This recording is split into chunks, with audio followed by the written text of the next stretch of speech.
Merci d'être resté avec nous. Gorge irritée, yeux qui piquent, une envie fréquente de se moucher, des éternuements intempestifs ou des problèmes respiratoires, eh bien ces symptômes sont souvent allergiques et peuvent témoigner d'une mauvaise qualité de l'air. Le problème, c'est que l'air est parfois vicié à l'intérieur même de nos logements et des bâtiments publics. Et entre les problèmes d'humidité, les polluants chimiques émis par certains matériaux, les parfums d'intérieur, l'encens et autres bougies, l'air de nos maisons est de plus en plus chargé et notre santé en pâtit. Alors, comment mesurer la qualité de l'air de son logement? Est-ce que les sprays aux huiles essentielles sont moins nocifs que les industriels?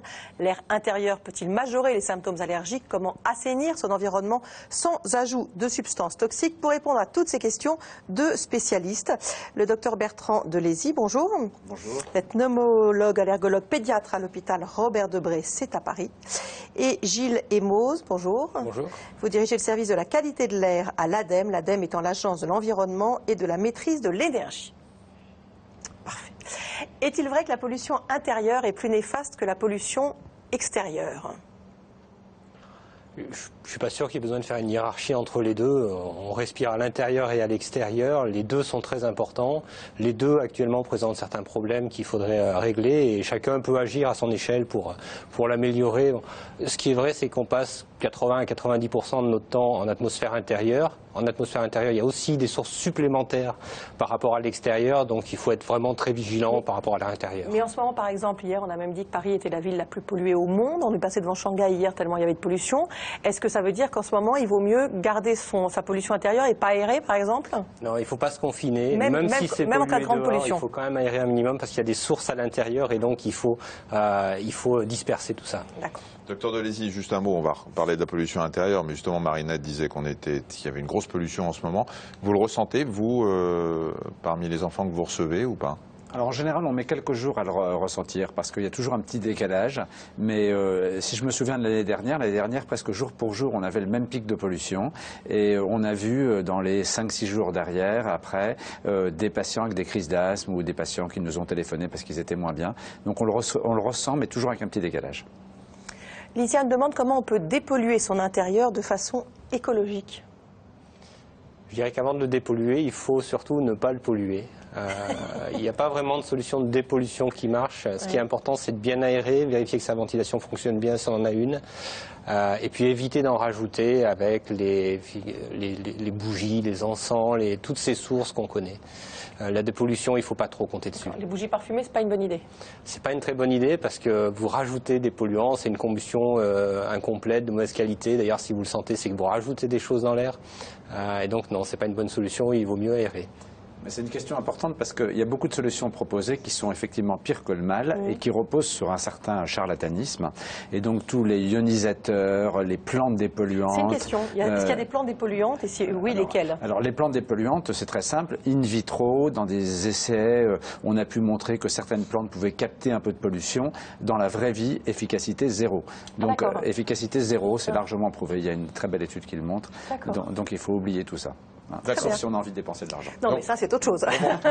On n'achète pas et on dénonce même ce piège à gogo. Quels sont les effets des produits d'entretien sur la qualité de l'air intérieur, demande Gwenaëlle?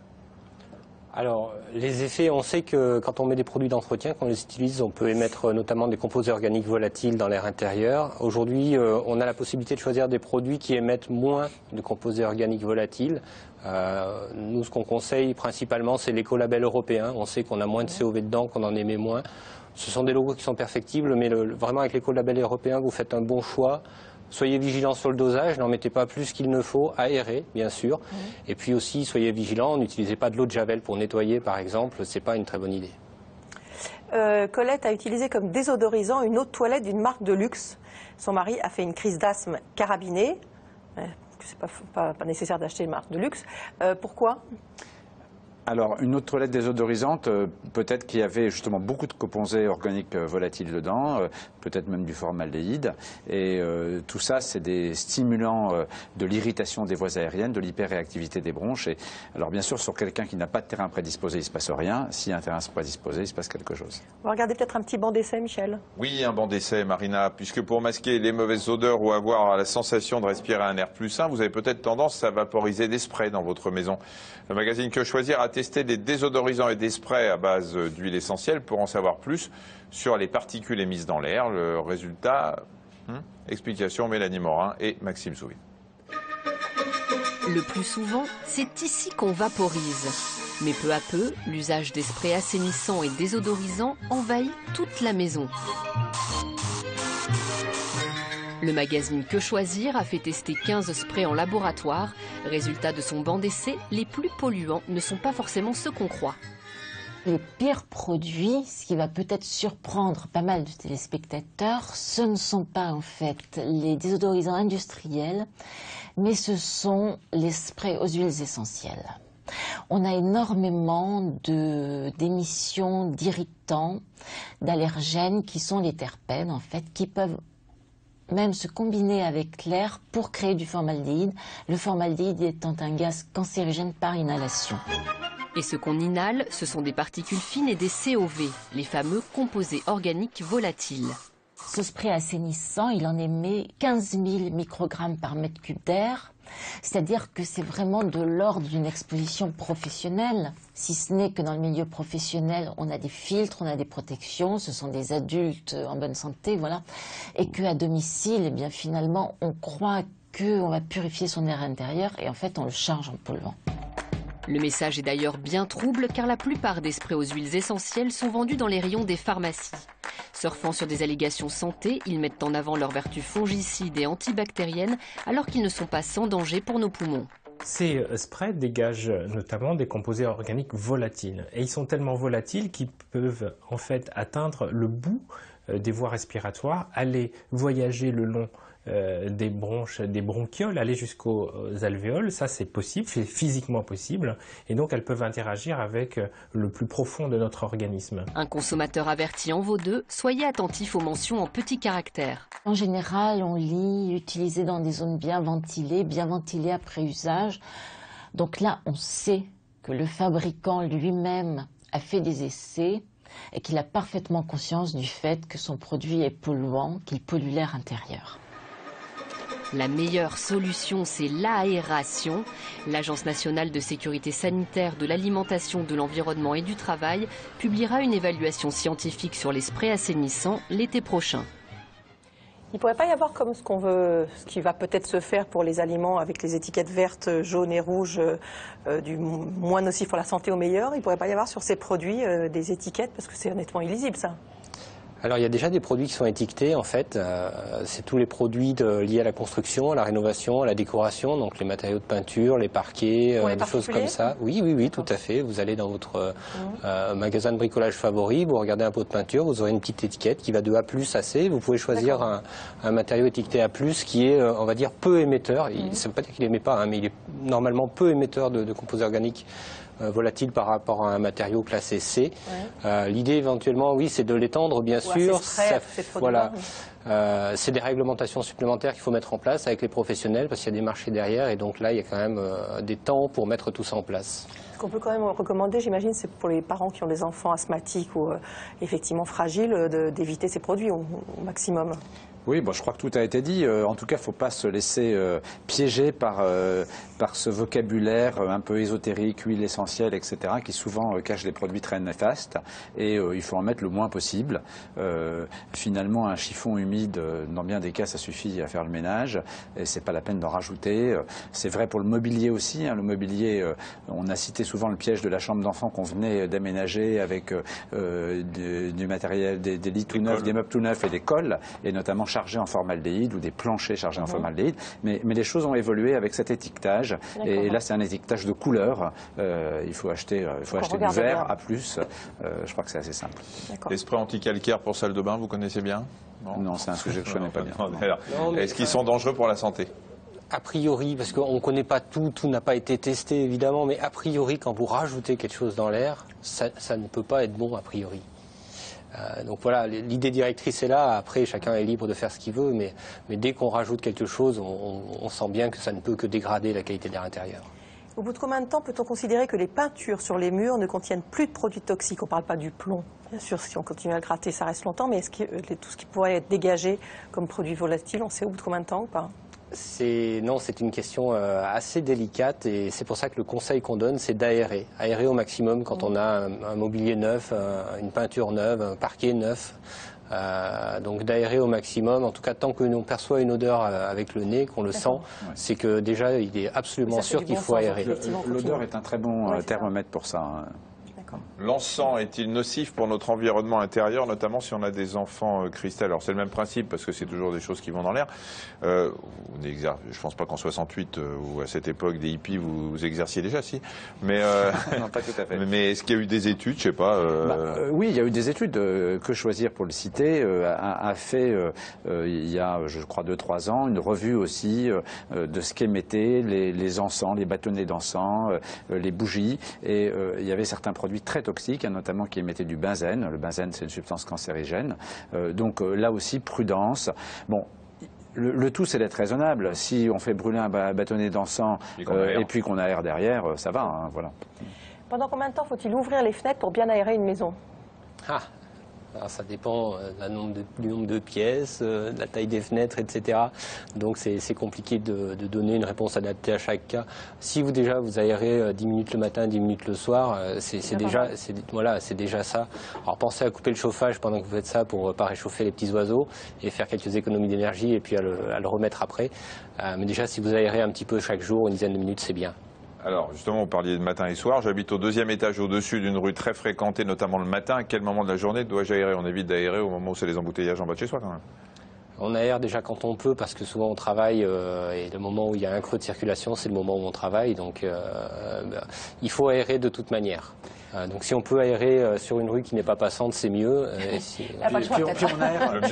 On aère aussi sur un parc. Voilà, si on aère aussi quand on a justement un excès d'humidité qui est produit. C'est très important. Les locaux maintenant, pour la plupart, sont ventilés. Il y a des ventilations mécaniques. Mais quand vous prenez une douche, si on peut, c'est très important d'aérer après. Quand vous faites la cuisine, il faut aérer après. Parce que l'humidité, l'excès d'humidité dans les logements est aussi un souci. Hortense demande s'il faut aérer les appartements à Paris quand la pollution atteint les pics de ces derniers jours. Oui, nous a répondu Gilles Mos tout à l'heure, il faut quand même aérer. Problème d'humidité, moisissure, noir sur les murs. Quel risque pour mes enfants de 6 ans et 6 mois? Y a-t-il une solution? J'aère souvent, dit Sabrina. On regarde déjà un petit sujet et puis on va regarder un petit sujet et puis on répondra juste après. C'est ça. Si vous êtes très allergique et si vous pensez que l'air de votre maison est à l'origine de vos symptômes, il est pertinent d'en parler à votre médecin. S'il le juge nécessaire, il peut prescrire la visite à domicile d'un conseiller médical en environnement intérieur. Tout est passé au crible. Le taux d'humidité du logement, le nombre d'entrées d'air, revêtements, matériaux des meubles. L'objectif, bien sûr, traquer ce qui peut provoquer les troubles respiratoires. Mélanie Morin et Mathieu Cressiot ont assisté à une de ces visites. C'était en Picardie. Ce geste est devenu quotidien et indispensable pour Amandine. Mes enfants rencontrent des problèmes de toux. Ils toussent régulièrement, ils ont le nez qui coule. Beaucoup de problèmes d'éternuement aussi. Ça, c'est régulier. Ils se lèvent le matin, ils éternuent. Un petit peu moins quand même, je dois avouer, depuis qu'ils sont en traitement tous les deux. Mais c'est tous les jours, tous les jours, tous les jours. Leur médecin traitant leur a donc prescrit la visite d'une conseillère en environnement intérieur. Je viens réaliser un diagnostic de la qualité de l'air de votre logement. Oui, rentrez, je vous en prie. Très bien, merci. Donc là, je vais commencer par installer l'appareil dans cette pièce-ci. Ensuite, au niveau de votre cuisine, de la salle de bain et des chambres. D'accord. Donc cet appareil mesure le taux d'humidité relative du logement, la température et le taux de CO2. Donc le CO2, en fait, ça équivaut au taux de renouvellement d'air. Donc lors de la prise de rendez-vous, je vous avais demandé de ne pas aérer votre logement. Est-ce que vous avez suivi mon conseil? Oui, ça a été dur, très dur. D'accord, ça c'est bien, ça permettra de ne pas fausser les valeurs. Et pour recueillir un maximum d'informations sur la qualité de l'air intérieur, un questionnaire drastique permet à la spécialiste d'en savoir plus sur le logement et le mode de vie de la famille. Et tu viens? Le fils aîné est interrogé individuellement vu l'importance de ses symptômes. Au sein du domicile, est-ce que tu as l'impression que les symptômes sont différents, le fait que tu sois dans le salon ou par exemple dans ta chambre? Ou c'est pareil Quand je suis dans ma chambre, j'éternue plus qu'en bas en fait. D'accord.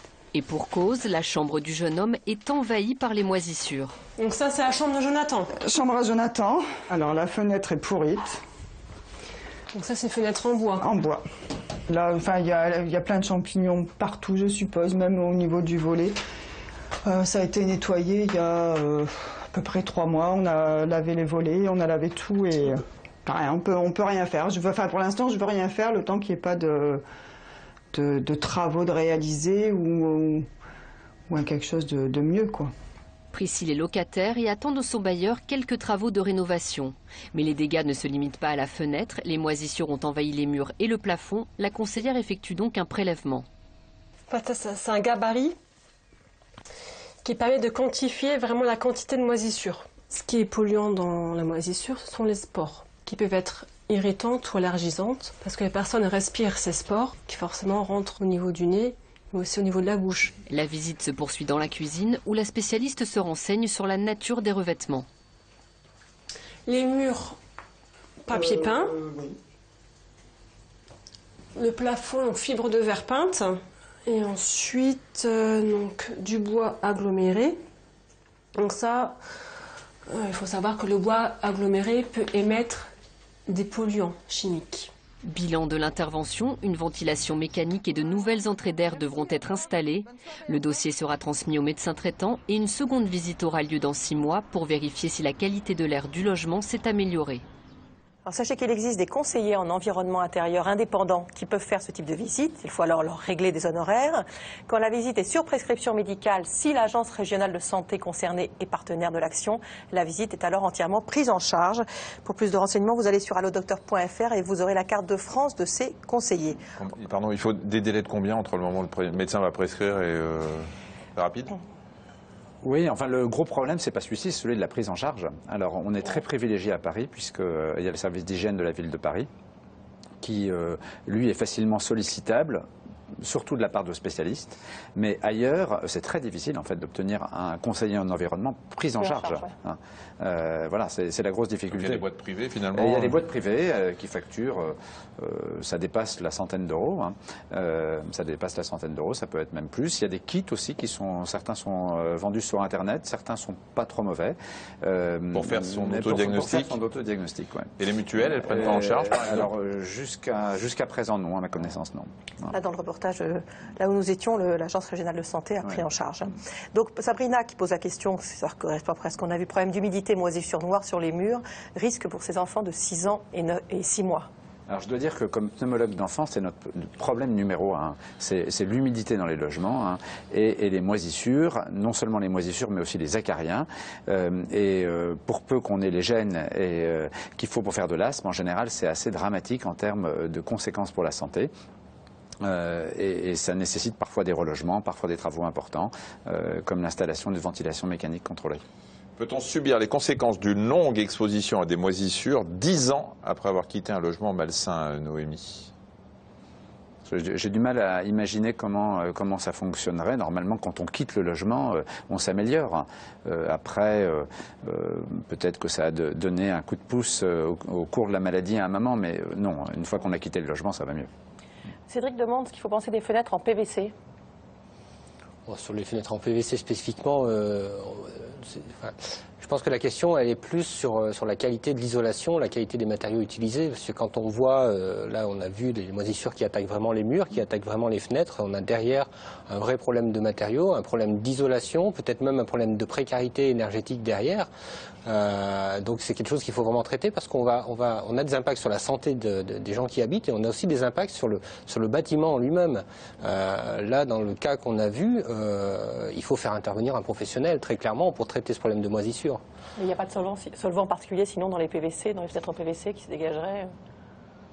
Enfin, s'il y en a, c'est à la marge. Je crois que c'est pas vraiment un problème. Les émanations d'eau de Javel sont-elles toxiques? C'est vrai que ça prend... C'est pas une bonne idée l'eau de Javel? L'eau de Javel, c'est un désinfectant.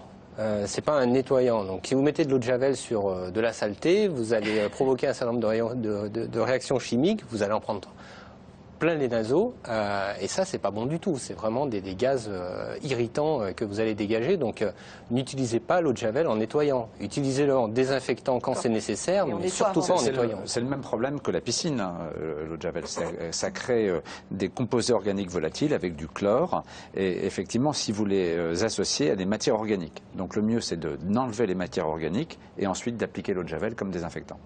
Et est-ce que faire le ménage avec du vinaigre, c'est nocif, hein, ou c'est une bonne idée? C'est considéré comme un antibactérien, un désinfectant, mais en fait c'est un désinfectant très peu puissant, qui est aussi un peu irritant. Moi, c'est pas forcément ce que je conseille. Les déodorants corporels diffusent-ils des produits polluants? Alors il y en a plein de toutes sortes, hein. Il y a le spray, ceux qui sont en spray qui doivent envoyer des... Ça c'est un autre sujet, moi je suis pas vraiment spécialiste sur ce sujet-là. Le pneumologue soit spécialiste des déodorants non plus. Après si c'est un déodorant avec un spray qu'on n'applique pas directement sur le corps, c'est pareil, il y en a une partie qu'on va nécessairement respirer à un moment ou à un autre, on ajoute quelque chose dans l'air qu'on respire. Et là c'est facile d'utiliser des déodorants qui ne sont pas en spray. Par exemple, ou de ne pas en utiliser comme vous. La pollution intérieure de nos voitures est-elle aussi néfaste que la pollution extérieure? Alors la pollution intérieure des voitures, c'est assez particulier parce que c'est une pollution intérieure ouverte sur le milieu extérieur. Et notamment, ça a été tout à fait mesuré. Quand vous roulez sur le périphérique, vous concentrez les particules fines, ou les pollens d'ailleurs, hein, si vous roulez à la campagne, dans l'habitacle de la voiture, et il y en a largement autant que dans l'air extérieur. Donc il n'y a pas besoin à ce moment-là de rajouter d'autres composés. Il faut bien avoir conscience que quand on roule en voiture, on s'expose à la pollution extérieure. Alors maintenant, il y a un bouton recyclage de l'air pour éviter de prendre l'air extérieur. Oui, mais en même temps, je pense que c'est pas inutile si le filtre de l'habitacle a été changé régulièrement. Les filtres, il faut les changer tous les combien? Parce que ça, c'est les gens ne le font pas. Enfin, à part pendant les révisions, peut-être. Probablement. Sur cette question-là, il faut savoir que les zones les plus polluées en France actuellement, c'est les routes. C'est là où on concentre le plus d'émissions actuellement, hein, et notamment avec les vieux véhicules diesel qui sont très émetteurs de particules et de pas mal d'autres gaz. Donc là, la meilleure solution quand même, surtout dans des villes qui sont bien desservies par les transports en commun comme Paris, c'est de ne pas utiliser son véhicule, c'est d'utiliser d'autres moyens de transport, notamment les moyens actifs, le vélo, la marche, qui en plus vous font du bien à la santé parce que vous avez une activité physique au lieu de rester dans votre voiture. Surtout quand c'est pollué, dans une ville polluée, faire du vélo, ça puisse être moins nocif. On a l'impression qu'on respire directement. C'est quelque chose qui a été très bien mesuré, on a fait un certain nombre d'études là-dessus. Quand on fait du vélo, on inhale plus de polluants parce qu'on surventile du fait qu'on ait fait un effort physique, mais en même temps on fait un effort physique et donc c'est bon pour notre corps. Le temps d'exposition compte beaucoup. C'est-à-dire que si jamais vous faites un trajet en vélo d'une demi-heure et que vous allez vous retrouver dans un embouteillage pendant 1 heure en voiture, de toute façon vous êtes gagnant. Quand vous comparez les bienfaits du vélo avec les méfaits du fait qu'on respire un petit peu plus de polluants parce qu'on pédale, les bienfaits sont très nettement supérieurs. C'est un facteur 1000, c'est absolument gigantesque, donc il n'y a aucun doute là-dessus. On va avoir plus de bicyclettes. Merci beaucoup en tout cas à tous les deux. Si vous voulez en savoir plus, si vous voulez des solutions et des pratiques pour améliorer la qualité de l'air intérieur, l'ADEME, donc l'Agence de l'environnement et la maîtrise de l'énergie, édite ce guide que vous pourrez retrouver sur le site de l'ADEME que vous trouverez évidemment sur allodocteur.fr. Et c'est un guide gratuit, bien évidemment. Demain, juste pour vous dire qu'on répondra à vos questions sur les plantes qui calment, et puis un petit appel à témoins, Michel. Vous avez dû changer de métier ou de mode de vie à cause de vos allergies. Votre témoignage nous intéresse. Vous nous contactez au 01 58 88 85 21. On vous retrouve bien sûr demain à 13h40 sur France 5. Très bon après-midi, à demain, au revoir.